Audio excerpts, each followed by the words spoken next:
हमारा नाम है समरीन और आपने देखना शुरू कर दिया है लाइव सिटीज।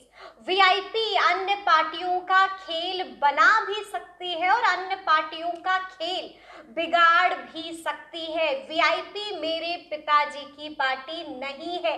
बीते दिन ये बातें कही हैं वीआईपी सुप्रीमो मुकेश सहनी ने। वीआईपी सुप्रीमो मुकेश सहनी ने ऐसा कहकर तेजस्वी यादव को भी इशारों में लपेटा है और चिराग पासवान को भी इशारों में गजब लपेटा है। तो आज हम मुकेश सहनी के इस बयान को डिकोड करने की कोशिश भी करेंगे। तो आज इस मुद्दे पर सीधी बातचीत करने के लिए हमारे साथ सीनियर जर्नलिस्ट रवि उपाध्याय जी। सबसे पहले बहुत शुक्रिया आपका भी शुक्रिया जी। जैसा कि मैंने शुरू में ही कहा रवि जी कि मुकेश सहनी ने बीते दिन बड़ी बात कह दी, साफ साफ कह दिया कि वीआईपी अन्य पार्टियों का खेल बना भी सकती है और खेल बिगाड़ भी सकती है। इस बयान को कैसे देखते हैं आप? देखिए, निश्चित रूप से अभी जो चुनावी माहौल है, ऐसे में मुकेश सहनी जो सन ऑफ मल्लाह के नाम से जाने जाते हैं और पूर्व मंत्री हैं बिहार के, और उनको बनाया भी था भारतीय जनता पार्टी ने।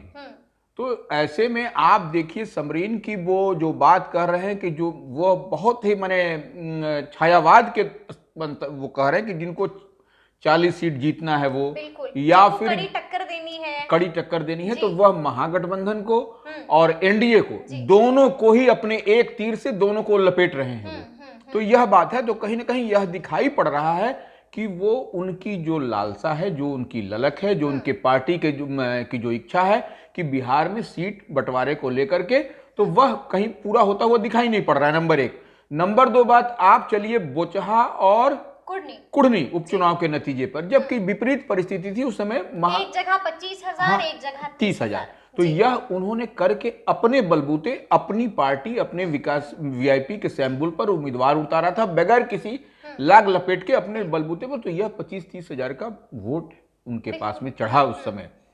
तो यह भी एक कहीं ना कहीं वह दिखा रहे हैं, बता रहे हैं सबको, इंडिया को भी, अलायंस को भी, महागठबंधन को और एनडीए को भी, और एनडीए में कह लीजिए तो भारतीय जनता पार्टी को। ऐसी परिस्थिति में, और देखिए एक चीज और है समरीन, कि जब से नीतीश कुमार एनडीए के फोल्ड में आए हैं 17 महीने के कार्यकाल में, तो वह कहीं ना कहीं वह नीतीश कुमार के साथ में उनका बहुत सॉफ्ट मने रहता है। क्योंकि याद करिए, तारीफें भी करते रहते हैं। तारीफ तो करना अलग विषय है। आप एक उसको ऐसे भी हम जस्टिफाई हम लोग करेंगे, और वही बात जो हम कहना चाह रहे हैं कि देखिए, जब उनको मंत्री से माने जब हट गए, जब उनका टेन्योर पूरा हो गया एमएलसी वाला, उसके बाद तक वो बंगला उनके पास में कब्जे में था।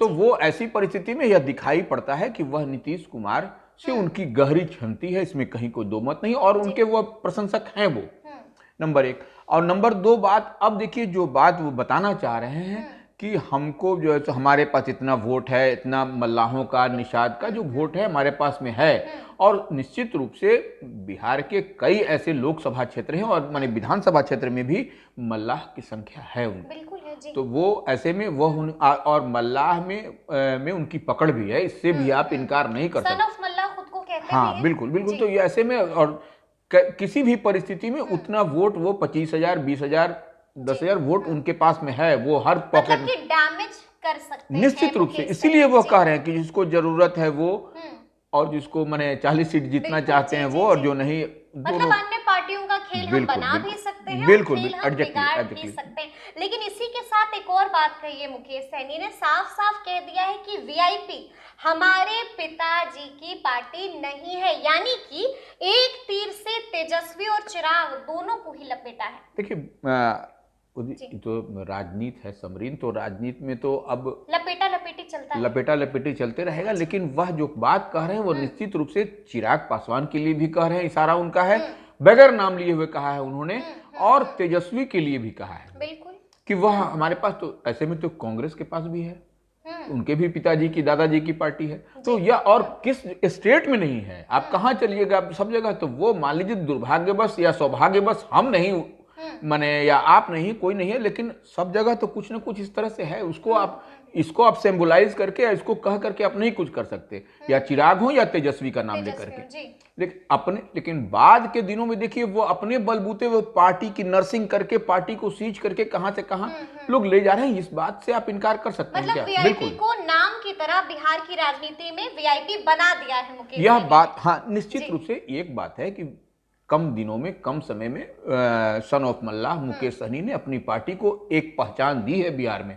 इससे भी आप इनकार नहीं कर। रिमोट से रिमोट एरिया इलाके में आप चले जाइए तो वीआईपी के हर जगह आपको कार्यकर्ता और वो उसका सब कुछ मिलेगा आपको, इसमें कहीं कोई दो मत नहीं। यह एक बड़ी उपलब्धि मानी जाती है उनकी। बिल्कुल। क्या लगता है रवि जी, मुकेश सहनी की नैया किधर को जाएगी? क्या लगता है, क्या खबर क्या है अंदर की? देखिए, मुकेश सहनी की जो नाव है उनका सिंबल भी वही है जी, तो वो ऐसे में वह, और सन ऑफ मल्लाह है तो वह इंडिकेट भी करता है कि वह उनके नौका है, बोट है जिसको आप हम लोग कहते हैं, तो वो है। तो वह उनकी नौका की जो बात कर रही है, वह नौका कहीं ना कहीं एनडीए की तरफ बढ़ता हुआ धीरे धीरे दिखाई पड़ रहा है। क्या बात कर रहे हैं? मतलब आप ये कह रहे हैं कि मुकेश सहनी एनडीए का दामन थामने वाले हैं?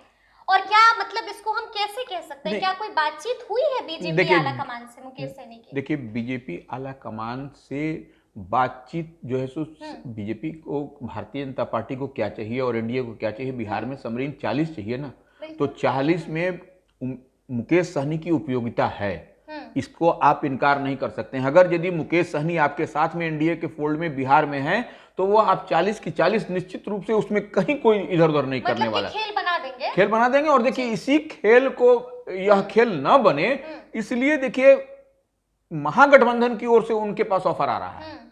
यह बात समझ लीजिए कि भाई आपको इतना सीट देंगे, आपको 2 चाहिए, 3 चाहिए, 4 चाहिए, आप आइए, बात तो कम से कम हो जाए। लेकिन कहीं ना कहीं भारतीय जनता पार्टी ने भी वहां पर कुछ अपना स्ट्रेटेजिकल मूव किया है। उस मूव के तहत आज हमको लग रहा है समरीन कि आज जो है सो जेपी नड्डा से उनकी मुलाकात होगी। क्या बात कर रहे हैं? निश्चित रूप से। मतलब आप ये कह रहे हैं कि मुकेश सहनी इस वक्त दिल्ली में है और आज जेपी नड्डा से मुकेश सहनी की मुलाकात संभव है, मुमकिन है, हो सकती है? जी, निश्चित रूप से। अब देखिए, समय नहीं बताएंगे हम कितने बजे आज मुलाकात होगी, लेकिन आज तय मानिए उसको कि जेपी नड्डा से जो है सो मुकेश सहनी की मुलाकात होगी।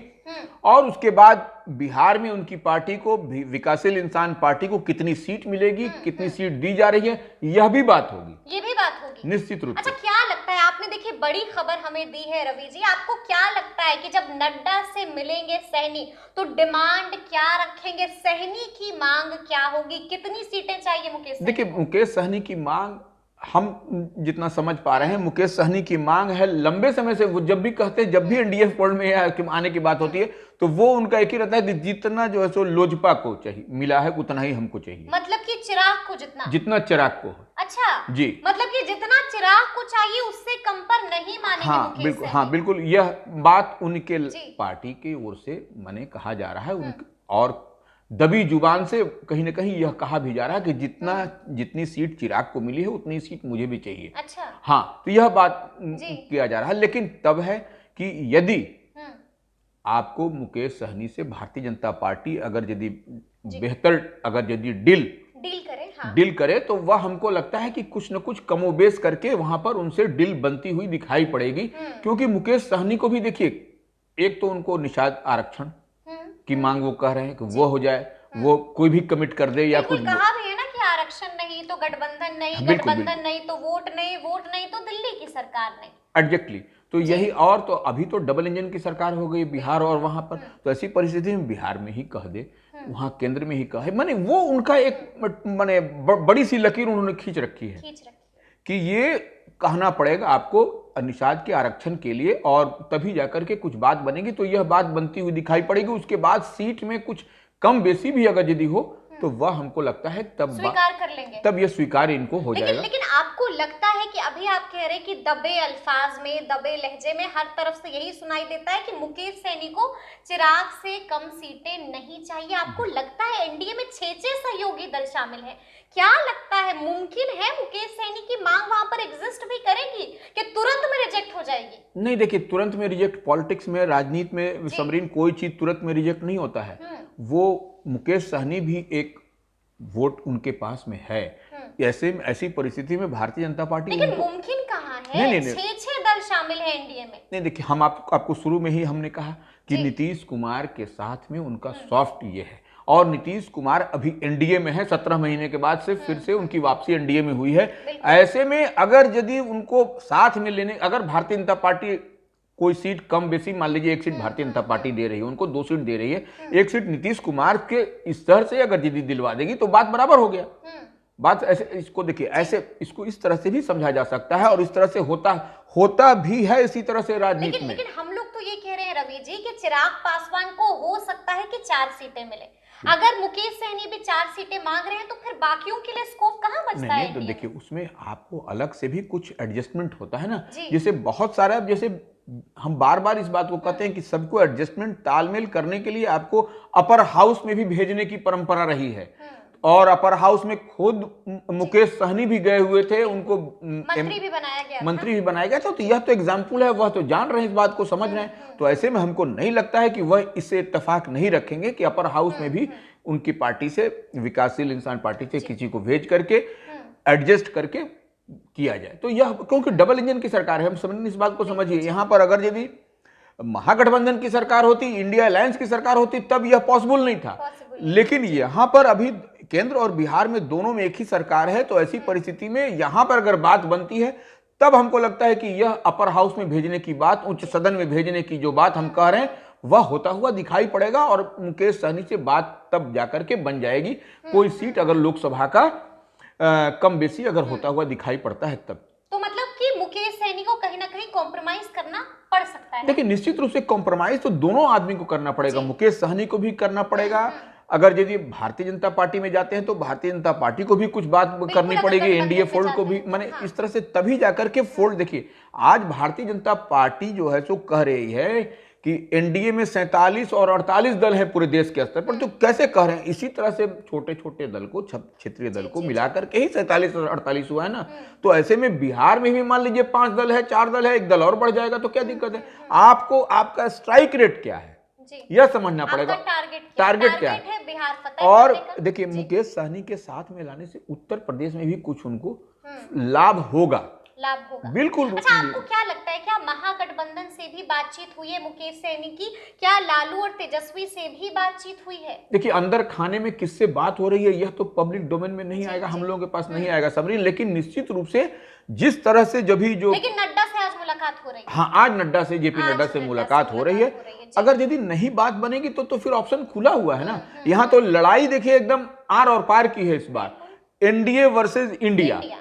तो यह एनडीए वर्सेज इंडिया होगा तो तीसरा आपको मैदान में कोई तीसरा पहलवान नहीं दिखाई पड़ेगा। तो 2 ही पहलवान आपको इस बार ताल ठोकते हुए हर लोकसभा क्षेत्र में, बस वही होगा। हाँ, वही होने जा रहा है, 1 वर्सेज 1 होगा, और एकदम तो वही लड़ाई होगी, 1 to 1 की लड़ाई होगी। तो ये इसमें इस बार में वो नहीं होगा कि 3 आदमी खड़ा है, 3 आदमी ताल ठोक रहा, वो नहीं होगा। इसलिए मुकेश सहनी भी इस चीज को समझ रहे हैं, और बाखूबी समझ रहे हैं, क्योंकि वो भी बिहार का नब्ज उनके पास भी है। जी बिल्कुल। अच्छा, हम आपसे ये भी जानना चाहेंगे, मैं मुकेश सहनी को सुन रही थी, उन्होंने एक और बात का जिक्र किया है रवि जी, उन्होंने साफ साफ इस बात का जिक्र किया है कि मैंने मन में सोच लिया है कि मुझे कहाँ जाना है, और इस बात का ऐलान मैं शीघ्र ही करूंगा, यानी कि मन बना लिया है मुकेश सहनी ने। क्या लगता है मुकेश सहनी के मन में कौन होगा? देखिए मुकेश सहनी क्या चाहते हैं, मुकेश सहनी के पास में जो जनाधार है, जो उनके पास में कार्यकर्ताओं का जो एक वो है, तो वैसे में चाहते हैं कि जहां पर भी उनके कार्यकर्ताओं को मान सम्मान मिले, और माने एडजस्टमेंट की बात, जो भी आरक्षण दे, और एडजस्टमेंट सीट शेयरिंग में माने एडजस्टमेंट हो, तो वो एक इशू है। अगर मान लीजिए माने आपको यहां पर दिक्कत हो रही है, आप तो उत्तर प्रदेश में दीजिए उनको सीट, निषाद तो वहां पर भी है। तो माने एक बात इस तरह से बात बनाने पर ही बनती है कोई बात। अगर बात आप चाहिएगा समरीन बनाना तो तब बात बनेगी, अदरवाइज नहीं बनाना चाहिएगा तो कहीं बात नहीं होगी, तो टैं फिश हो जाने की बात है। लेकिन हमको लगता है कि भारतीय जनता पार्टी का नेतृत्व जो है वह इस बात की, इस बारीकी को, इस मौके की नजाकत को हम कह लें तो वो समझ रहा है कि हमको यहाँ पर करना है, और बगैर इन सब को लिए हुए यह 40 की 40 सधने वाली भी नहीं है। सधने वाली नहीं है, बिल्कुल अच्छा नहीं जैसा कि हमने शुरू में भी कहा था रवि जी, जिस तरह से मुकेश सहनी ने भी बात का जिक्र किया कि वीआईपी अन्य पार्टियों का खेल बना भी सकती है, बिगाड़ भी सकती है, क्या वाकई में आपको लग रहा है कि वीआईपी की वो हैसियत है कि खेल बना भी सकती है, बिगाड़ भी सकती है, या फिर सिर्फ बातें हवा में हो रही हैं? नहीं, देखिए वो ऐसा है कि जो उपचुनाव की बात हमने की, कुढ़नी और बोचहा की, तो वो उसमें जो उनका वोट का प्रतिशत दिखा, तो ऐसे में यह दिखाई पड़ता है, या इससे पहले भी जब वो लड़े, उनके 4 एमएलए थे, तो वह उन्हीं के सिंबल पर लड़े, भले वो भारतीय जनता पार्टी में चले गए, वो अलग विषय है,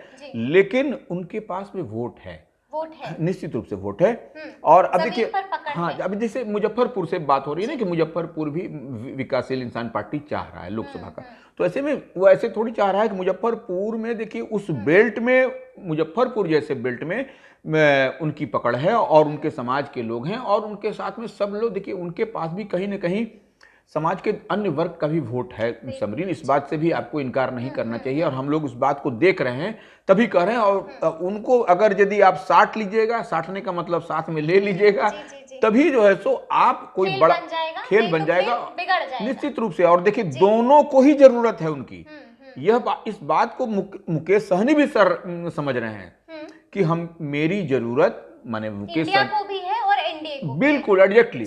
तो ऐसे में अगर खेल बनाना है या खेल बिगाड़ना है, तब तो आप दोनों के लिए हम वीआईपी हैं, एकदम वीआईपी हैं। और उनकी जो वीआईपी उन्होंने लिखा है, वीआईपी वह दिखाई भी पड़ रहा है कि वह अभी के माहौल में वह है वीआईपी, वो है वीआईपी। एक आखिरी सवाल है रवि जी, क्या लगता है अगर एनडीए में जाते हैं मुकेश सहनी तो कितनी सीटें, और अगर इंडिया की तरफ आते हैं यानी कि महागठबंधन में जाते हैं, तो फिर मुकेश सहनी के झोली में कितनी सीटें? देखिए हमको लगता है कि जो भी जितनी कसमकस स्थिति बनी हुई है समरीन एनडीए में एटलीस्ट, तो वो अगर यदि वो 2 सीट उनको मिलेगा एनडीए में 2 सीट मिल जाएगा, बिल्कुल उसमें कहीं कोई दो मत नहीं है। और अपर हाउस की जो बात हम लोग कर रहे हैं वह मिलेगा, वो अलग से मिलेगा, तो नहीं अलग से नहीं मिलता, अलग से कुछ नहीं होता है यहाँ कि वो मैं आपको माने उनको बताया जाएगा कि 2 सीट आपको मिल रहा है, और अलग आपको यह जो है सो उच्च सदन में भेजने की ये तैयारी है। और ऐसे में तो मतलब 2 लोकसभा सीटें मिल सकती हैं, निश्चित रूप से 2 लोकसभा उनको मिलना एनडीए में, आप कह रहे हैं एनडीए में। ठीक है, अगर हम बात इंडिया की करें या महागठबंधन की करें, तो वहां पर कितनी सीटें मिल सकती हैं? देखिए इंडिया में भी उनको 3 सीट से कम नहीं मिलेगी, 3 सीट, हाँ 3 सीट मिल जाएगी उनको इंडिया में, वो इतनी माने है उनका उतना वक्त है कि 3 सीट वो ले लेंगे, उसमें कहीं कोई दिक्कत की बात नहीं है। लेकिन अब है कि जो अगर यदि एनडीए में डबल इंजन की सरकार में आते हैं, तो वह अपने काम को, जो निषाद आरक्षण की बात कर रहे हैं, वह सरकार से करवा सकते हैं, वह उनके निषाद समाज को लाभ होगा, जिसकी वो इच्छा और चाहत सन ऑफ मल्लाह रखते हैं कि निषाद का आरक्षण की बात हो जाए, तो वो ऐसे में वह उनकी इच्छा कैसे पूरी होगी? जब तक कि वो डबल इंजन की सरकार एनडीए में नहीं आते हैं तब वो नहीं होगी, तब वो हाँ तब वो पूरी नहीं होगी। ठीक है, वो अगर लेकिन उन्होंने तो इस बार साफ कहा था कि जब तक आरक्षण नहीं होगा तो गठबंधन नहीं होगा। देखिए तो अभी मान लीजिए वो अगर कमिट हो जाता है, देखिए अगर यदि कमिटमेंट हो जाता है तो फिर आरक्षण की भी बात हो जाएगी। तो ऐसे में देखिए तत्काल सब कुछ नहीं होता है, इस बात को इसको भी समझना पड़ेगा। और हर चीज जिद से नहीं चलता है कि नहीं ऐसे नहीं तो ऐसे, ऐसे नहीं तो ऐसे, हम इधर नहीं तो वो इसमें नहीं चलेगा ना। उसमें देखिए बात होगी, बैठ करके 1 to 1 से बात होगी, तो हमको लगता है कि वो इस बात गुंजाइश निकले। और वो खुद समझदार व्यक्ति हैं, हम समझते हैं कि मुकेश सहनी इस बात को बेहतर ढंग से समझ जाएंगे। अगर यदि उनसे टॉप लीडर से बात होगी तो वो इस बात को वो समझ जाएंगे, और हमको लगता है कि डील जो है सो डन हो जाएगा, डील डन हो जाएगी निश्चित। चलिए तो अब देखना होगा कि आगे क्या कुछ होगा। देखना ये भी होगा कि आखिर मुकेश सहनी किसके हक में फैसला करेंगे। तो ये पूरी बातचीत आपको कैसी लगी है, कमेंट करके हमें जरूर बताइएगा। तो इस तरह के तमाम अपडेट्स के लिए ऐसे ही हमारे साथ बने रहिएगा और देखते रहिएगा लाइव सिटीज। बहुत शुक्रिया।